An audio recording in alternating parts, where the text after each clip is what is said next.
क्या आप कभी थक गए हैं इस दौड़ से, ये साबित करने की जद्दोजहद, ये दिखावे की दुनिया, ये निरंतर तुलना और भीतर पलता हुआ खालीपन? क्या आपने भी कभी सोचा है कि सब कुछ पाने के बावजूद भी मन शांत क्यों नहीं होता? अगर हाँ, तो आज की यह यात्रा सिर्फ आपके लिए है। मैं आपसे कोई ज्ञान नहीं बांट रहा, बल्कि आपको एक ऐसे मौन से जोड़ने आया हूँ जहाँ आप अपने भीतर के कुछ को नहीं, बल्कि शून्य को महसूस करेंगे। और इसी शून्यता में छुपा है वो अद्भुत रहस्य जो आपकी पूरी चेतना को बदल सकता है। इस वीडियो को पूरा देखिए, क्योंकि यह सिर्फ जानकारी नहीं, एक अनुभव है, एक गहरी साधना है। और यदि आप सच में तैयार हैं खुद को पहचानने के लिए, तो अंत तक जुड़िएगा, क्योंकि अंत तक पहुंचते पहुंचते आप खुद से एक नया परिचय पाएंगे। और हाँ, अगर यह शब्द आपके दिल को छू जाएं, अगर इस यात्रा में कहीं भी आपको लगे कि हाँ, यही तो मैं महसूस करता हूँ, तो इसे लाइक जरूर कीजिएगा। अपने किसी ऐसे दोस्त के साथ शेयर कीजिएगा जो इस समय खुद को खोया सा महसूस कर रहा हो। और ऐसे ही गहरे आत्मा को छूने वाले वीडियो देखते रहने के लिए अभी सब्सक्राइब कीजिए हमारे चैनल, क्योंकि यह सिर्फ एक चैनल नहीं, यह एक साधना है आत्मा की। दोस्तों, हम सब जीवन में कुछ न कुछ बनना चाहते हैं। कोई डॉक्टर, कोई अभिनेता, कोई योगी, कोई सफल व्यापारी, कोई ज्ञानी। हर कोई एक पहचान चाहता है, एक ऐसा नाम जिसे सुनकर दुनिया सलाम करे। लेकिन इस पहचान के पीछे एक अदृश्य डर छुपा होता है। अगर मैं कुछ न बना तो मैं क्या हूँ? और बस यहीं से शुरुआत होती है भीतर की बेचैनी की, क्योंकि जब हम किसी रूप से जुड़ जाते हैं तो हम स्वरूप को खो देते हैं। हमारी चेतना किसी एक विचार में कैद हो जाती है। हम खुद को एक नाम, एक पद, एक संबंध, एक जिम्मेदारी के रूप में देखना शुरू कर देते हैं, और वही हमारी सीमा बन जाती है। लेकिन शून्य की बात कोई नहीं करता, क्योंकि शून्य हमें डराता है, क्योंकि जहाँ कुछ नहीं होता वहाँ अहंकार का दम घुटता है। वो पूछता है, अगर मैं कुछ नहीं तो मैं कौन हूँ? लेकिन क्या आपने कभी गौर किया है, ब्रह्मांड भी शून्य से शुरू होता है। हर सृजन की शुरुआत एक मौन से होती है, एक गहराई से, एक निस्संग निर्लिप्त चेतना से। जो कुछ नहीं है, लेकिन फिर भी सब कुछ है। यही शून्यता वो अवस्था है जहां हम वाकई खुद को पाते हैं। जब बुद्ध महावन में ध्यानस्थ बैठे थे, उन्होंने कुछ नहीं सोचा, कुछ नहीं चाहा, कुछ नहीं मांगा। वे शून्य हो गए, और तब उन्हें मिला सब कुछ। यहाँ शून्य का अर्थ नकारात्मकता से नहीं है, बल्कि यह उस पूर्णता से है जिसमें कोई मैं नहीं बचता, कोई आग्रह नहीं, कोई प्रतिरोध नहीं, बस एक साक्षी भाव, एक मौन दृष्टा जो सब कुछ देखता है लेकिन कुछ नहीं पकड़ता। आप कहेंगे, क्या हम जीवन के संघर्षों से भागें? क्या हम कुछ न करें? नहीं, जीवन में कर्म तो होगा ही, लेकिन जब आप शून्य से कर्म करेंगे तब आप बंधेंगे नहीं। आप एक नर्तक की तरह नाचेंगे, लेकिन नृत्य में खो नहीं जाएंगे। आप बोलेंगे, लेकिन शब्दों में अटकेंगे नहीं। आप पाएंगे, लेकिन पाने का अहंकार नहीं होगा। यहाँ शून्य का मतलब है वह भीतरी मौन जो हर कर्म के पीछे होता है, वह गहराई जो विचारों के पार है। जब आप उस जगह से जिएंगे, तब आपकी उपस्थिति ही सबसे बड़ी ऊर्जा बन जाएगी। अब आप सोच रहे होंगे, क्या यह संभव है? क्या मैं भी शून्य बन सकता हूँ? हाँ, बिल्कुल हो सकता है, लेकिन उसके लिए आपको छोड़ना पड़ेगा अपने विचारों की पहचान, अपने नाम की पकड़, उस भूमिका की मोह जिसमें आप अब तक खुद को ढालते आए हैं। आपको एक बार अपने मन से पूछना होगा, अगर मुझे कुछ न कहा जाए, कोई नाम न मिले, तो क्या मैं खुद को जान पाऊंगा? यही प्रश्न वही द्वार है जिससे शून्यता की यात्रा शुरू होती है। यह कोई तकनीक नहीं है, कोई विधि नहीं है, यह एक अंतर्मुखी दृष्टि है, बस अपने भीतर उतरने की एक सादगी भरी हिम्मत। जब आप एकांत में बैठते हैं, आंखें बंद करते हैं और धीरे धीरे सारे विचारों को गुजर जाने देते हैं, बिना उन्हें पकड़े, बिना उन्हें रोके, तब आप धीरे धीरे उस मौन के पास पहुंचते हैं जो आपका असली घर है।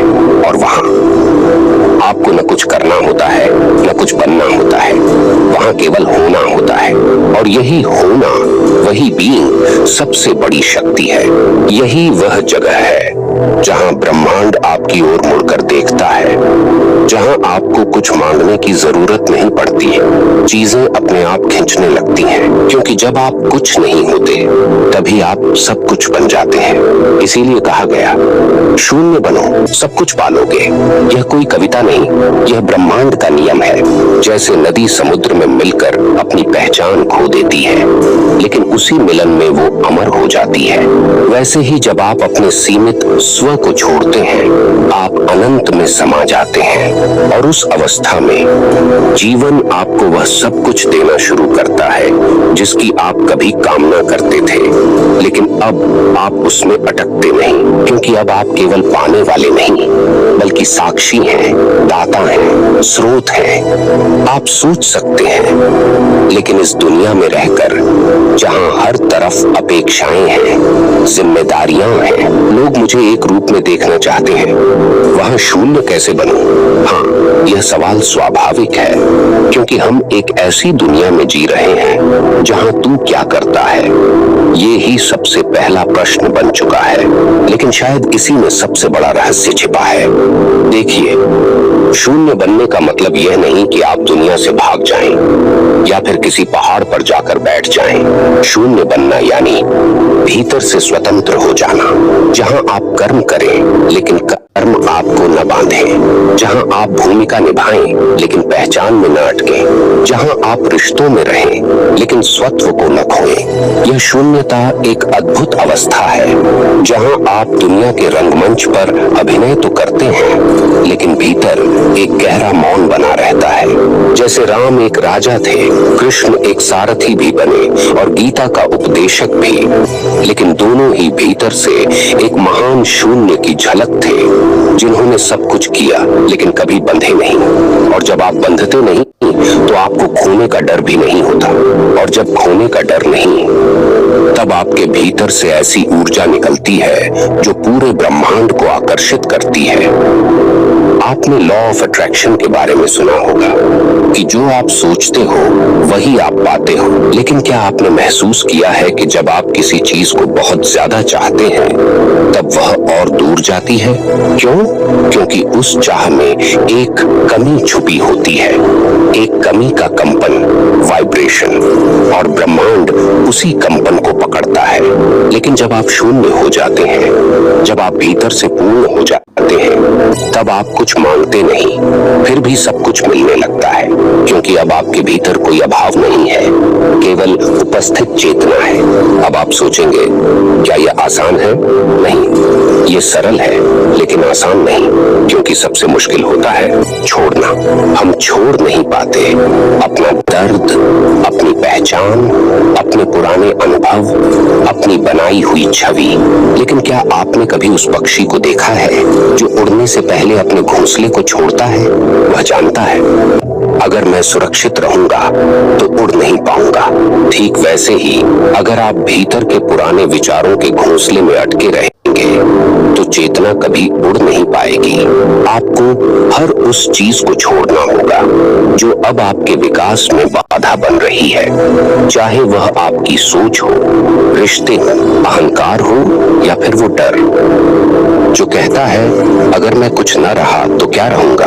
और तब जैसे जैसे आप इन परतों को हटाते जाएंगे, आप भीतर उतरते जाएंगे। एक बिंदु पर पहुंचकर आपको एहसास होगा कि शून्य कोई लक्ष्य नहीं है, यह तो हमेशा से आपके भीतर था, बस आप ही उसके ऊपर बहुत सारे पर्दे डालते आए थे। जब वह अंतिम पर्दा गिरता है तब भीतर जो मौन फूटता है वही सबसे बड़ा प्रकाश है। यही वह क्षण होता है जहां साधक ध्यान से नहीं, ध्यान साधक से होता है। आप बैठते नहीं, ध्यान स्वयं घटित होता है। आप कुछ सोचते नहीं, लेकिन उत्तर अपने आप प्रकट होते हैं। आप कुछ कहते नहीं, लेकिन मौन आपकी सबसे प्रभावशाली भाषा बन जाती है और तब जीवन बदल जाता है। अब आप जीवन को रोकते नहीं, चलने देते हैं। अब आप दुख से लड़ते नहीं, उसे देखते हैं और वह अपने आप गल जाता है। अब आप रिश्तों को पकड़ते नहीं, केवल प्रेम से बहते हैं। और सबसे बड़ी बात, अब आप खुद को सिद्ध करने की दौड़ से बाहर आ जाते हैं। अब आप बनते नहीं, होते हैं। और इसी होने की अवस्था को ही ऋषियों ने कहा साक्षी भाव। जब आप साक्षी हो जाते हैं तब आप शून्य बन जाते हैं और यह शून्य इतना गहरा होता है कि उसमें पूरा ब्रह्मांड समा सकता है।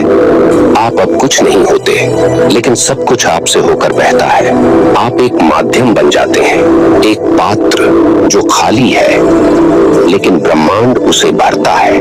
जैसे बांसुरी खुद कोई ध्वनि नहीं निकालती, लेकिन जब वह खाली होती है तभी कृष्ण उसमें से राग छेड़ते हैं। वैसे ही जब आप भीतर से खाली होते हैं, जब आप मैं से मुक्त होते हैं, तभी ब्रह्म आपकी चेतना में रचता है, बसता है, बोलता है। और यही वह बिंदु है जहां साधना का अंत नहीं, बल्कि उसकी शुरुआत होती है। अब जीवन एक तपस्या नहीं, एक उत्सव बन जाता है। अब हर सांस एक प्रार्थना बन जाती है। अब हर क्षण में ब्रह्मांड की उपस्थिति महसूस होती है। और इस सब का मूल क्या है? शून्यता, जिसे दुनिया कुछ नहीं समझती है। वहीं से सब कुछ का आरंभ होता है। जब एक साधक शून्यता में उतर जाता है तब वह केवल जीवन को देखता है, बिना हस्तक्षेप किए, बिना निर्णय किए, बिना अपेक्षा के। उसकी आंखें अब केवल बाहरी दृश्य नहीं देखती, वह अब आत्मा की दृष्टि से देखता है। और यही दृष्टि जीवन की सबसे बड़ी संपत्ति बन जाती है। अब आपको चीजों को पकड़ने की जरूरत नहीं रह जाती। अब आप हर अनुभव को जैसे है वैसे ही अपनाते हैं। दुख आए तो उसे प्रेम से देखते हैं, सुख आए तो उसे भी गुजरने देते हैं। न कुछ रोकने की इच्छा, न कुछ पाने की लालसा। और तब पहली बार भीतर एक स्थिर आनंद का अनुभव होता है। वो आनंद जो परिस्थिति पर निर्भर नहीं, वो आनंद जो केवल मौन की कोख से जन्मा होता है। आप देखेंगे अब आप उसी शरीर में हैं, वही दिनचर्या, वही संसार, लेकिन अब आप उसमें उलझे नहीं हैं। अब आप उतरे हुए हैं एक गहराई में, एक आत्मिक मौन में, एक ऐसी शांति में जिसकी खोज में दुनिया भटक रही है। आप समझ जाते हैं शून्यता का मतलब शून्यता नहीं है, बल्कि यह तो ब्रह्मांड की सबसे परिपूर्ण स्थिति है, जहां न कोई अधूरापन है, न कोई लालसा, बस पूर्णता है।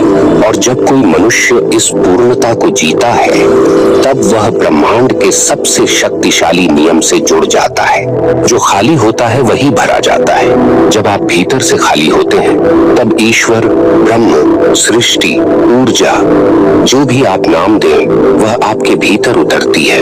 आपकी चेतना अब केवल आपकी नहीं रहती, वह अब उस विराट चेतना का हिस्सा बन जाती है जिसने नक्षत्रों को रचा, जिस ऊर्जा से पेड़ पौधे उगते हैं, सूर्य जलता है और जीवन बहता है। जैसे आप बादलों को देखते हैं आते हुए, जाते हुए, वैसे ही अपने विचारों को देखिए।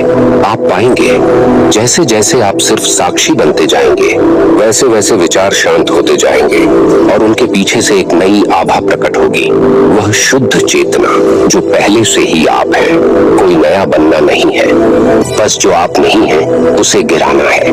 और जब वो सब गिर जाता है तो जो शेष बचता है वही आप है, एक शून्य लेकिन सबसे पूर्ण। यही है ध्यान की अंतिम अवस्था, यही है चेतना की उच्चतम ऊंचाई। और इसी सत्य के लिए तो हमारा YouTube चैनल ध्यान चेतना बना है, ताकि हम सब मिलकर उस मौन की, उस शून्यता की यात्रा कर सकें, जिसे शब्दों में नहीं बांधा जा सकता, केवल अनुभूत किया जा सकता है।